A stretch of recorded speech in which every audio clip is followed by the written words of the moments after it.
fantasy genre is filled with some of the most recognizable franchises in all of entertainment media. From Harry Potter to The Lord of the Rings to A Song of Ice and Fire, this genre is filled with titans. I mean, you've got Gandalf, You shall not pass! Harry Potter, the Queen of Dragons, Dracarys, Galadriel, Voldemort, Joffrey, Gollum, Tyrion, and I could just keep going. I mean, most, if not all of these characters are instantly recognizable to the average person, and that is in no small part due to the widespread success of the film and TV adaptations. The Lord of the Rings is one of the best trilogies ever to grace theaters. Harry Potter got 8 films for its 7 books, and Game of Thrones is one of the most successful TV series of all time. These high-quality adaptations are the reason these franchises have reached a godlike level of cultural status. How do I know this? Look no further than Percy Jackson and the Olympians. For those unfamiliar, it may seem strange to include the Percy Jackson franchise in the same conversation as the aforementioned titans of the genre, but if you're thinking that, it may surprise you to know that it is in fact one of those titans, having sold over 180 million copies worldwide. That is the same amount as The Wheel of Time and A Song of Ice and Fire combined. Percy Jackson is massive, but at the same time, not really. Percy Jackson might be a household name, but what about Annabeth Chase? Grover Underwood? Not so much. Hermione Granger, Ron Weasley, Gollum, Legolas, Theon Greyjoy, and Joffrey Baratheon? Very much so. Without their critically acclaimed adaptations, these series would not be nearly as recognizable or have such a high stake in pop culture. Percy Jackson has adaptations, but they have gone relatively unnoticed, including the more recent Disney Plus TV show. But what does that have to do with the fans? Quite a lot, actually. See, at the end of the day, this new show is serviceable at best. It's good enough to please the pre-existing Percy Jackson fandom, but it's fallen very short of attracting a larger audience and pushing the franchise to the heights of its contemporaries. The vast majority of fans don't seem to mind this discrepancy, and in fact dismiss its shortcomings, seemingly content with mediocrity. Mediocrity, however, isn't going to make Annabeth Chase a household name. It's not going to bring the series the recognition that I, and hopefully millions of other fans, believe it deserves. Rather than being happy with what we are given, the Percy Jackson fandom should be more critical of the adaptation so that it can be improved upon and reach its full potential, not just as a TV series, but as a cultural phenomenon it has every right to be.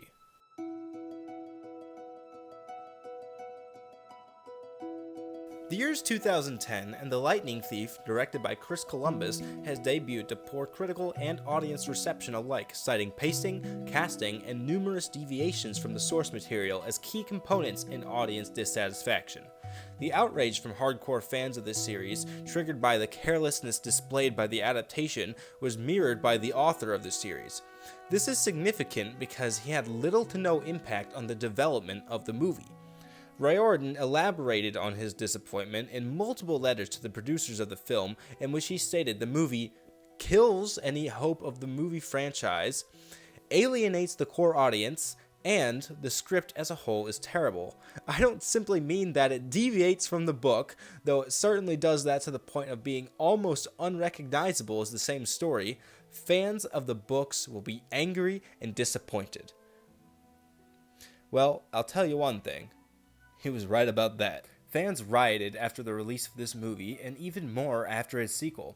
It was so bad that even though the movies were making a considerable return on investment, the producers decided not to continue the films. The fans had a real impact here and demanded a better and more faithful adaptation to their beloved book series. 10 years later, it was announced to the world that a Percy Jackson TV show was in the works, and sometime after that, it was made known that Rick Riordan would be heavily involved in the development of this show. Percy Jackson is coming to Disney Plus. Yes!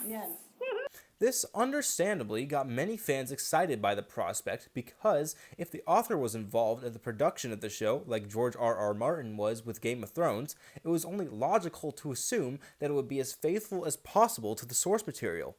Unsurprisingly, Disney saw this hype and did everything it could to subtly fan the flames throughout the course of the show's. The opening act of Disney's marketing campaign began in a somewhat unusual fashion when Rick Riordan posted this to his website, the preliminary casting call for Percy Jackson. Fans were excited by the prospect of being able to audition, but also because this seemingly meant that the cast of the show would be book accurate. On September 10th, 2022, a teaser dropped reaffirming this specific sentiment by having the actor for Percy read the opening of the book word for word. Being a half-blood is dangerous.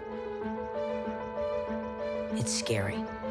Most of the time, it gets you killed. If you think you might be one of us, my advice is turn away while you still can. Believe whatever. Aside from fairly unrevealing visuals, that was it, making this a clear, targeted marketing tactic. In the months leading up to the release of the show, Disney switched gears and let the main cast, particularly Walker, become active on social media. The three leads posted dozens of videos promoting the show in which the majority of the time they were just goofing around and having fun. The sole purpose of these videos, from a marketing perspective, was to convince the audience that the actors were well cast and they fit the characters. These videos were a resounding success, racking up millions of views across multiple social media platforms. They were also, along with the rest of the marketing campaign, bafflingly not representative of the final product. And it pains me to say this, but the Percy Jackson show is not a close adaptation. It blows my mind because it is exceedingly obvious the marketing campaign knew exactly what the customers wanted. A faithful adaptation of the source material. This was the primary focus of their entire campaign, and yet the show went out of its way to break that promise over and over again. Now, you may say, isn't it extremely common for marketing campaigns to be misleading? Yes, it is extremely common, but usually it happens when companies overpromise and underdeliver. With Percy Jackson, that's not what happened, because there were numerous decisions made to stray and deviate from the book that were inarguably intentional and would have had absolutely no effect on budget to do it the other way around. I believe one of the primary drivers of these decisions was the result of what I am referring to as the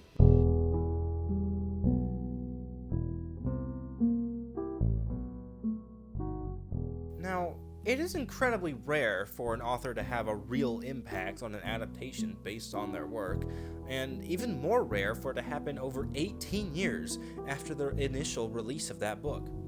The only comparable scenario is Game of Thrones, in which George R.R. Martin assisted in the production 15 years after the release of the book. Even this, however, is not a good comparison because the two authors have wildly different writing styles, and George had worked on screenwriting for decades when Riordan had never done so before Percy Jackson.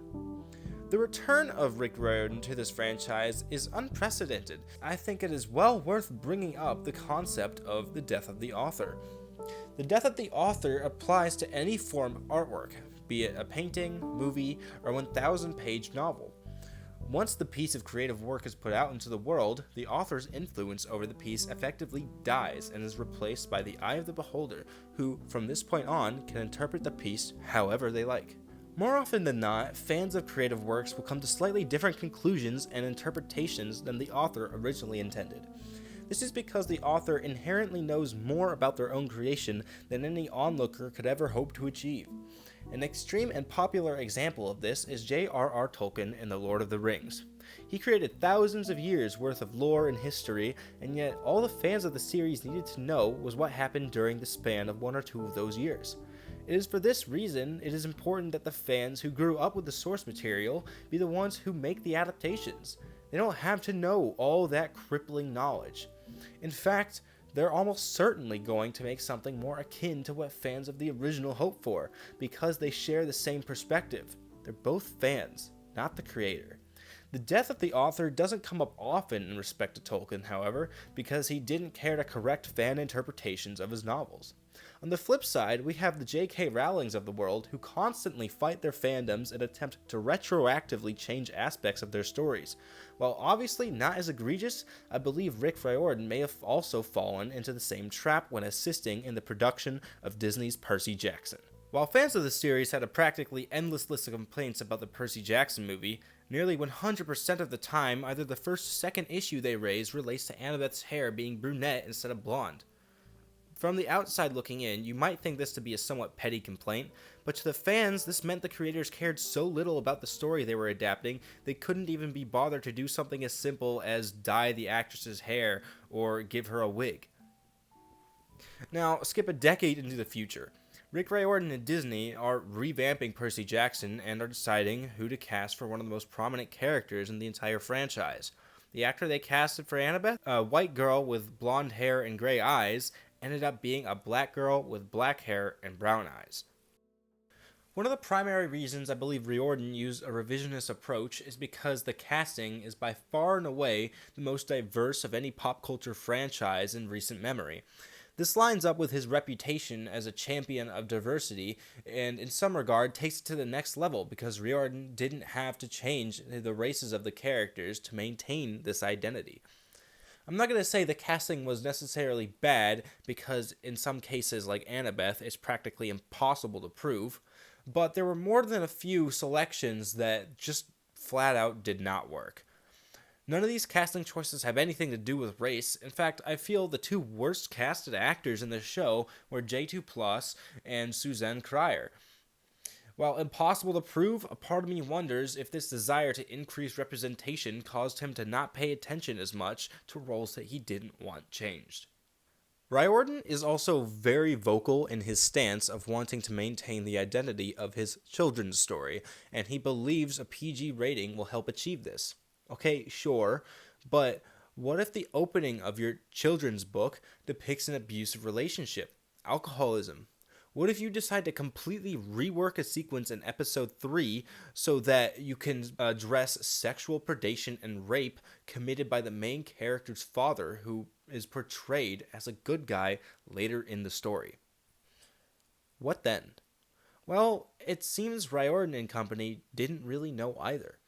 An abuser unintentionally portrayed as the victim, a discussion about rape and victim blaming censored so heavily any meaningful messaging is lost. Consequences of a PG rating. I won't dwell on this too long because I have so much more to get to, but hopefully I've gotten my point across. The most compelling evidence to support my claim of Riordan behaving in a revisionist manner is the sheer number of alterations. While most adaptations catch flack from making massive deviations from the source material, the Percy Jackson show suffers not from a dozen massive changes, but from hundreds of small ones. This is problematic because the nature of these changes didn't revolve around rearranging scenes or updating aspects of the source material to line up with modern day standards, but appear to have been made just for the sake of being different and had absolutely nothing to do with the budget.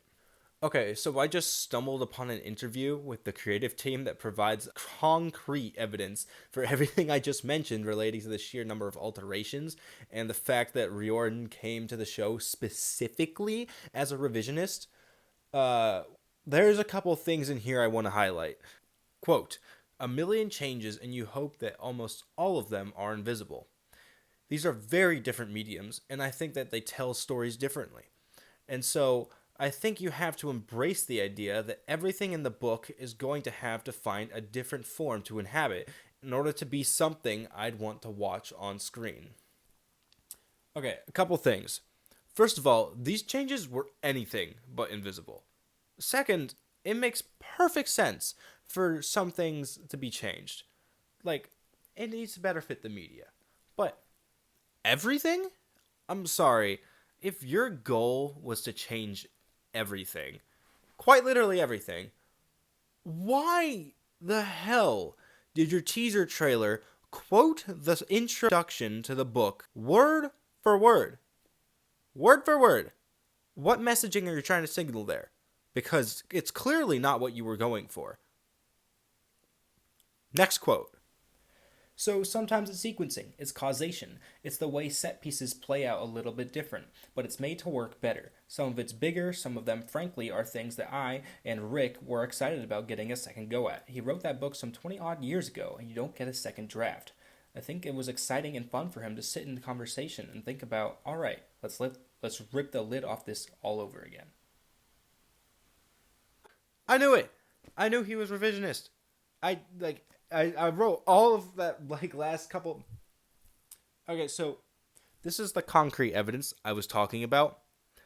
I wrote everything you just heard, like before I like came in and like started talking about these quotes, or everything I heard, like just making assumptions based off what I saw, and wow, yeah, feels good to not know I'm going insane, I guess. But next quote. Would you do everything the same? Who would do everything the same 20 years later? No one. Neither would Rick. I think some changes in the way some of these relationships work was something that we were all really excited about. End quote. Kills any hope of the movie franchise, alienates the core audience, and the script as a whole is terrible. I don't simply mean that it deviates from the book, though it certainly does that to the point of being almost unrecognizable as the same story. Fans of the books will be angry and disappointed. So, yeah. I'll tell you what. He was right about that. Okay, Rick, come here. Bit closer. Well, whoa, too close, buddy. You go. Come on. That's it. All right. Oh, there you go. Perfect. All right. So, I need you to listen to this for me. Okay. Cool. When people ask for adaptations of their favorite books, they are asking for a visual interpretation of what they read. Like Harry Potter or The Lord of the Rings, two of the most loved adaptations ever. What you delivered was a rewrite, a reconstruction of the very soul of your franchise. How fitting that the most popular adaptation of Greek mythology would suffer the same fate as the ship of Theseus. But that's enough yapping for now, don't you think? How about we actually analyze the show, starting with the actors' performances? Bad performances can be the result of any number of things, but the most common culprits are poor casting, directing, writing, and the actual skill of the actor. While these are independent of each other, they can compound and either elevate or hinder a performance. Some actors like Scobell were only negatively affected by one or two of these at a time. Some actors like Jeffries, on the other hand, were negatively affected by 3 or 4 of these things constantly throughout the duration of the show. So, in this segment, here's how I'm going to conduct my analysis. I'm going to do a quick overview and then hone in on a few examples that I feel might give us an insight onto what went wrong. First of all, it must be said, the actors did not have a lot to work with in regards to the script because of its insistence on turning every character into a walking exposition machine. Rarely allowed actors to express themselves creatively. I mean, I swear, it was like every character was just me sitting in this chair reading off a script. Like, actually, that's what it felt like watching like 50% of this show. Walker Scobell's performance sits head and shoulders above his peers as he is well cast in both appearance and personality, in addition to the natural charisma he brings to the show. The only thing he wasn't able to do within the confines of the script was elevate the performances of those around him, but this can be written off due to him being a child actor and lacking experience. Unfortunately, the same praise cannot be given to Scobell's peers. Aryan Simhadri's performance is unremarkable on all fronts, and Leah Jeffries, who undoubtedly drew the shortest straw, fails to overcome the challenges of her casting, direction, and writing, resulting in a series of stiff performances. For example, this is her talking to the monster that killed her best friend. It's important to remember that if you've ever got to confront one. Wherever your armor is weakest, that monster is probably coming right for it. If you guys were better at your job, I might not have noticed you here so easily. If Thalia were better at hers, there might not be a family of squirrels making her their home. Is that why Hades sent you here? To gloat over a job you almost did right once? There's no anger, no remorse, no scathing hatred coming from her voice. It is as if a completely normal conversation is taking place. The rest of the child actors get the job done, and honestly, there isn't really much to comment on. Out of all the adult performances, Toby Steffens and Lance Reddick take the cake. Billy won today. an enemy for life. The war proceeds, and it ends with victory. But they never get to the point where they're able to steal the scene. Every other adult actor puts up an either disappointing or outright bad performance, which is not great for the health of the show, but is actually a lot more impactful than you might think. This is because of a small but significant detail that I had never considered until it was mentioned by one of my favorite channels, the Cosmonaught Variety Hour. In his Harry Potter review, he mentions what I will henceforth refer to as the Harry Potter phenomenon. I think these kids perform the worst when they're just with each other. If they don't have an adult actor to bounce off of, they're kind of awkward. This is also true of the child actors in the Percy Jackson show, at least in terms of being awkward together. This is especially prevalent in emotionally heavy scenes. The Cosmonaut goes on to praise the adult actors in Harry Potter, who all knock their performances out of the park and elevate Pierce's performances in the process. But the lack of strong adult actors in the Percy Jackson show is magnified when you compare Scobell's performance in the show and his performance in the Adam Project. The Adam Project is important because it is in large part the reason Scobell was cast as Percy Jackson in the first place. The character he played in that movie acted very similar to how fans of the Percy Jackson series imagined Percy in the books.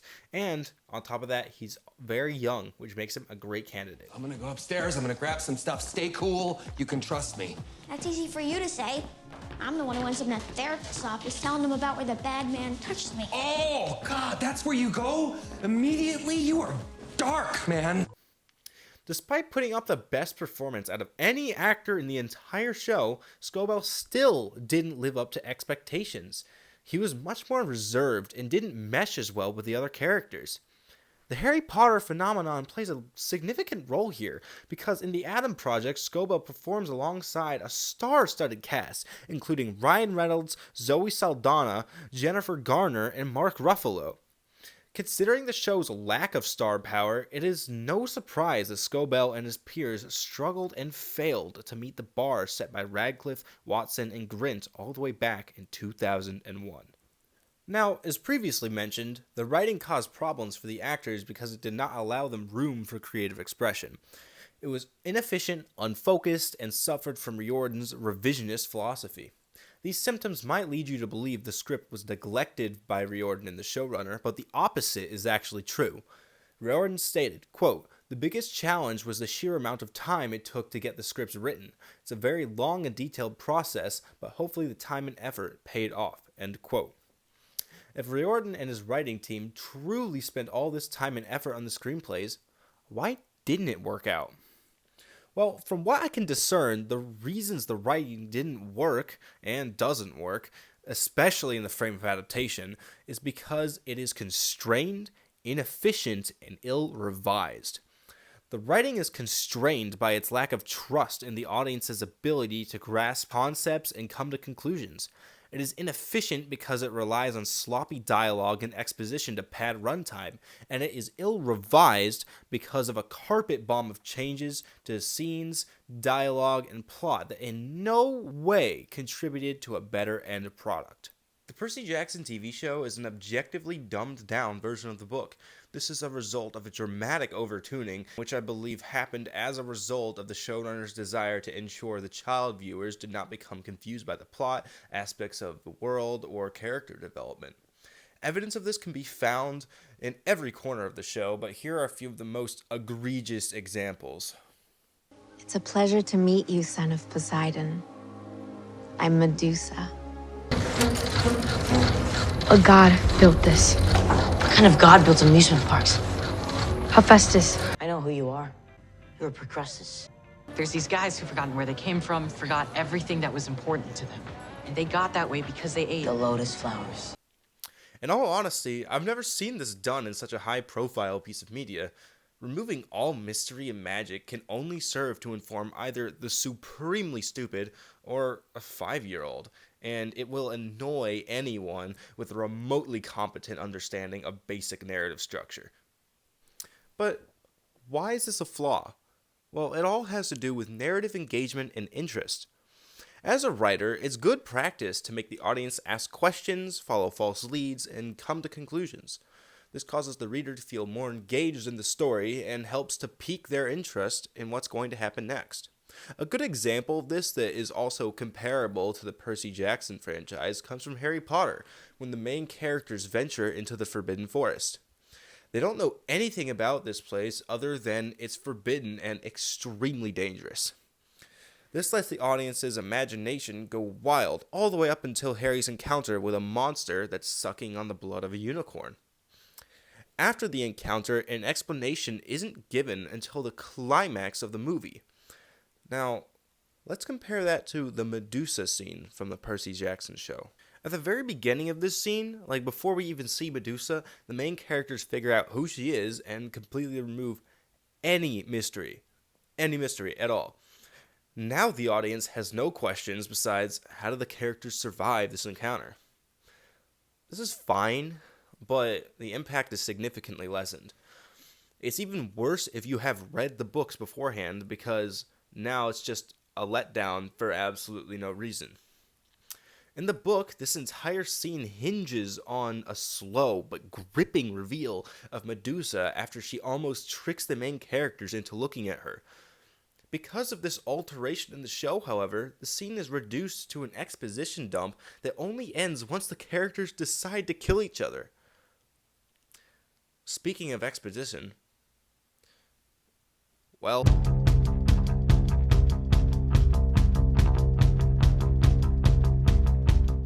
exposition is a necessary evil in storytelling, as it is used to set up the world and keep the audience up to pace with the characters. Harry Potter is once again a great comparison because the main character and the audience are on the same page in regards to how familiar they are with the world they've been dropped into. This allows them to grow and learn together. Harry Potter exposits fashionably, as almost every new piece of information delivered to the main character comes through him experiencing the world, rather than someone simply telling him what's going on. Okay, this is going to get a bit mathy, so bear with me. One of the most prevalent critiques of the show is that it is poorly paced. Many people seem to think that it needs more runtime to remedy this because so much of the runtime is spent expositing. As I've already covered, however, there is an issue with script efficiency and stiff acting, which makes scenes that could be interesting and thought-provoking a chore to watch. If anything, the runtime of the show needs to be reduced, because in proportion to the book, the runtime is far too long. For instance, The Sorcerer's Stone takes around 4 hours to read, while the movie is 2 hours and 30 minutes. That's like 62% of the length. The Lightning Thief takes around 6 hours to read, while the show takes 5 hours and 15 minutes to watch. That is a whopping 88% of the length it takes to read the book. This is absurd. That is 6% higher than Game of Thrones, and Game of Thrones has 2 more episodes, and they were at least 15 minutes longer than those in Percy Jackson. The thing is, though, I didn't always think this way about the show. I remember watching the first episode and thinking to myself, this is moving a bit too fast. Like, we should be spending more time on setting up the universe. But my opinion started to shift around episode 3 and was pretty solidified by episode 4. Why? The directing got lazy. Episode 3 has a runtime of 40 minutes. It might surprise you to know that 20 of those minutes were straight exposition. Half the episode. Episode 4 has a runtime of 30 minutes, and roughly 12 of those minutes were some of the most boring and outright stagnant scenes I have ever seen in a high-profile piece of media. But it is not just the amount of exposition that makes these scenes boring, it is the outright refusal to innovate and make these scenes visually interesting. In episode 4, during the 12 minutes of runtime that I'm referring to, the characters do not move. Let me repeat that. They don't move. Neither does their environment. There are no changes in lighting, scenery, or creative camera angles. It's insulting not only to the audience who has to sit through literal hours of visual and narrative slop, but to the actors who are given virtually no opportunity to embody their characters. Storytelling that repeatedly goes out of its way to tell the audience what the characters are supposed to be going through rather than actually showing it happen is bad storytelling and the mark of either grossly underqualified, careless, or downright lazy leadership. With $10 million per episode, the lack of cinematic shot variety is inexcusable. It matters because viewers associate narrative elements with what they see in front of them when digesting visual mediums in the same way a specific smell might remind you of a certain location or memory. Specific is a key word here because if all the visuals in a scene like this one that covers multiple narrative beats look the same, the viewer is much more likely to forget what the characters were even talking about in the first place. I've probably watched this show more than 99% of people, as this video essay has consumed my life for the past 2 months, and yet every day I stumble across a scene or a part of a conversation I'd completely forgotten. I'd forgotten that Hermes told Percy about Luke's mom, and that Luke told Percy about Annabeth's fear of spiders. Sensing a trend here? I forgot that Annabeth recites facts about the arch for 30 seconds just so the show can weakly insinuate that she wants to be an architect. These are just the things that I have realized from other people reminding me. This isn't just a me issue. I've had to remind those same people about scenes that they didn't remember either. Before I move on, I want to circle back to the pacing and how I might go around fixing it. The two main problems are that A, the first 2 episodes are too quick, and B, every episode afterwards besides the finale are too slow. My solution is to extend Percy's stay at Camp Half-Blood all the way through the 3rd episode. This would line the plot structure of the show up with that of the book so that they are on the same narrative pace. The 3rd episode would end with the gang leaving camp to start their quest, meaning the first 10 minutes of the Medusa episode would be relocated. From here, the only real notable change is the merging of episode 5 and 6. To achieve this, I would significantly shorten the Lotus Casino sequence from 25 minutes to 6 minutes. In the book, this sequence is only 7 pages long. 7! That's 3% of the book, whereas in the show, it's around 15%. It is not a coincidence that the worst received episode is the one in which the most creative liberties were taken. Extending the time spent at Camp Half-Blood would also provide the writers an easy excuse for exposition, as it makes sense for Percy to be asking a lot of questions. This would help lighten the load of the exposition down the line and improve the other episodes as a result. Condensing later episodes would also alleviate the show from another of its many shortcomings.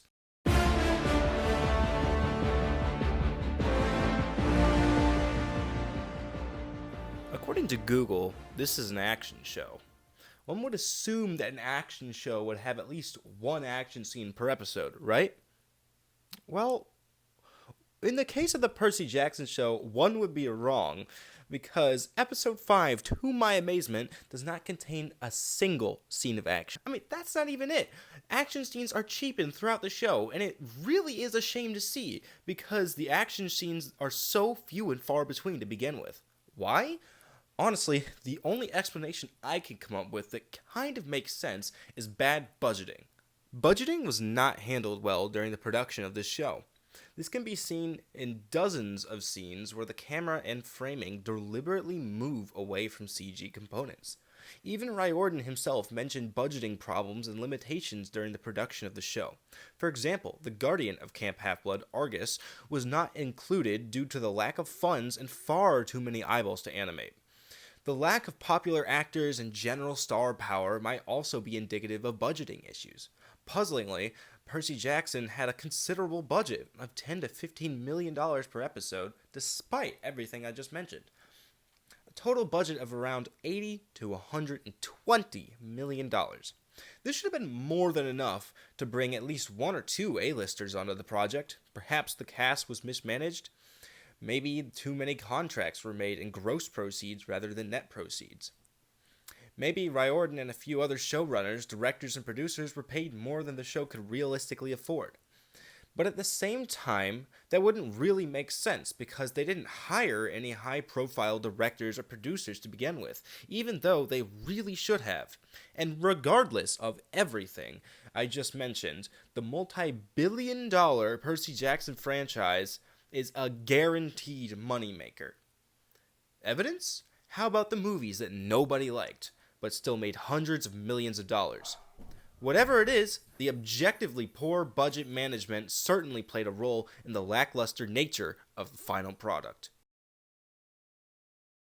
As time has passed since the finale released on January 30th, I have noticed a shift in the overall perception of this adaptation. Initially, around midway through the season, the general audience reaction was extremely positive. This changed, however, as the show seemingly stretched on, getting worse with each episode. While the vast majority of viewers still praised it, the minority of unhappy viewers grew in volume.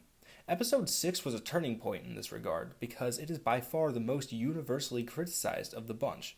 Fans were upset that the writers once again ruined the tension of the scene by having the characters instantly recognize the trap they were walking into. It was so bad it caused many to reevaluate their stance on the movie, because even the movie did it better. The season ended on a good note, delivering what many believe to be its best episode, which, considering the praise, fits right into my previous arguments, as it features all three of its best adult performances, in Lance Reddick, who tragically dies before the show aired, Toby Stephens, and Edge. Despite the success of the finale, it didn't do much to change the course of where public perception was headed. But that isn't so easy to narrow down. Sure, the overall ratings might have dropped since the last episode, but that happens with every piece of media. Social media isn't very helpful either. Echo chambers within Instagram, YouTube, and Reddit all share wildly different opinions. This dichotomy between platforms warrants studying by people far more qualified than me, but I digress. Despite the difference in platforms, I have found some similarities in reactions and critiques. For example, the most common complaint is that the episodes are too short. While I may disagree, it is good to see fans across the board being vocal in their dissatisfaction. Another increasingly common take that I have found across all platforms is that the movies weren't as bad as we thought. I find this hilarious for a multitude of reasons, but mostly because this is possibly the most ironic outcome imaginable. The show Riordan intended to bury the movies he loathed so much ended up causing the fans to view them in a renewed sense of respect and admiration. Fans have expressed their disappointment in the way the show was marketed. It left a sour taste in their mouths as the marketing team showed them exactly what they wanted, but Riordan and his crew deliberately chose not to deliver it to them. Lastly, I want to shout out a Reddit post I made a little bit ago in which I asked the same question as I am in this video. It got significantly more traction than I was anticipating and sparked some very interesting discussion, including the top comment on the post, which I must say is shockingly well articulated for a post on social media. If you're interested, I've left a link to the post in the description of this video. Riordan's involvement in the show has driven many fans to believe it is above fan criticism. I mean, he wrote the books. Who are we to tell him what to do with his stories? To which I say, fine. If you want to take that stance, that's your prerogative. It's not worth my time to convince you otherwise. I will, however, speak to those who subscribe to this line of thinking. I don't want to criticize the show because I don't want it to get canceled. The thing is, you're right to think this way. Your fears are well founded in historical precedent, as fan criticism is the reason there are only 2 movies. You think the show is good enough and a big enough step up from the movies that you don't want to risk it being canceled and then maybe never getting another Percy Jackson adaptation. I get it, but I have a counterpoint that I hope you'll listen to. First of all, in the modern era of television, the only thing that matters to executives is whether or not their properties make money. Case in point, Velma and Halo. Both of these shows released to downright awful critic and audience reviews. They were curb stomped and dragged around every corner of the internet, ridiculed by everyone, and yet both were renewed for a second season. Why? They made money. As I mentioned earlier, this show's built-in fan base is so massive it's practically guaranteed to make money. Okay, so for this outro, I'm going to go very, very off script because, to be honest, it's not written yet, and I don't really have time to write it by the time I get all this filmed and start editing. So, here we go. Basically, what I want to cover is I just want to summarize all my thoughts on basically this entire video and provide you a conclusion. So, at the end of the day, I am a huge, huge fan of this series, and all I want is for it to succeed. And I think more criticism of what they're currently putting out is the way to do that. Now, obviously, when you're criticizing something, you can't just say, "Oh, this is bad." You've got to like provide reasoning, like why you didn't like it, and maybe now they're not. I'm not guaranteeing that they're going to listen to any of this, especially not any of what I'm saying, but you've got to at least maybe propose something you would like to see instead of what they've currently done. Now, there's tons and tons of stuff wrong with this show, and I think blindly accepting that this is just the way things are instead of being willing to critique things and being too afraid to shed poor light on something, it's definitely not the way to go.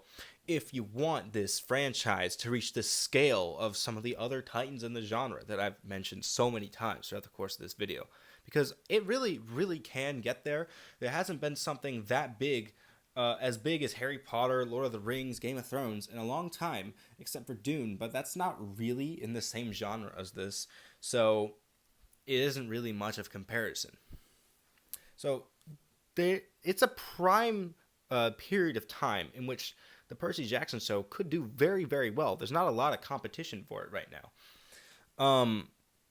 And it's for that reason that I am being critical of this, and I'm trying to put this message out here. And yeah, I think that pretty much wraps up everything. I want to reiterate, I'm not criticizing any of the people specifically associated with any of this. I am merely criticizing the thing that they have made, the performances given. I'm not criticizing the people, just the performances. I'm sure all the people behind this project were great and had their best intentions in mind with doing all of this, but I just happen to not agree with some of them. And so, yeah, that's pretty much it. See ya.